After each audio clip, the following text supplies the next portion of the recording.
मैं रोजा हूँ और साइंस के मुताबिक जब आप रोजा रखते हैं तो ऑटोफेजी खराब डीएनए सेल्स को खत्म करती है, सोजिश कम होती है और कैंसर का माहौल कमजोर हो जाता है। जिस्म पुराने और खराब खलियों को तोड़कर निकाल देता है, मुदाफ़ती निज़ाम नए खलिए बनाता है और सोजिश कम हो जाती है। ये अमल एंटी एजिंग, एंटी कैंसर और एंटी डिजीज है। जब आप 0 से 6 घंटे रोजा रखते हैं तो जिस्म सबसे पहले ग्लूकोज यानी शुगर इस्तेमाल करता है और इंसुलिन लेवल भी हाई रहता है। जब आप 8 से 12 घंटे रोजा रखते हैं तो इंसुलिन लेवल गिरना शुरू हो जाता है, फैट बर्निंग ऑन हो जाता है और ब्लड शुगर मुस्तहकम होने लगती है। 12 से 16 घंटे के रोजे में इंसुलिन रेजिस्टेंस कम हो जाती है, जिगर और मसल्स शुगर को सही इस्तेमाल करते हैं, चर्बी से तवानाई बनती है, शुगर से नहीं। रोजा डायबिटीज और टाइप 2 डायबिटीज को कंट्रोल करने का मजबूत जरिया है।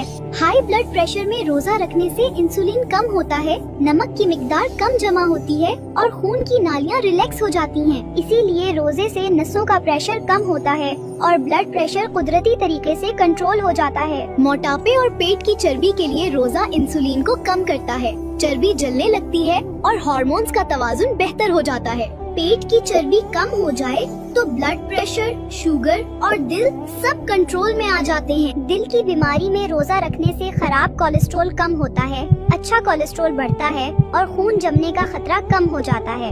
इसीलिए रोजे से हार्ट अटैक और फॉलिज का खतरा कम हो जाता है। स्ट्रेस, एंजाइटी और डिप्रेशन में रोजा कोर्टिसोल कम करता है, दिमाग का BDNF बढ़ाता है, दिमाग को सुकून मिलता है और जज्बात मुतवाजुन हो जाते हैं।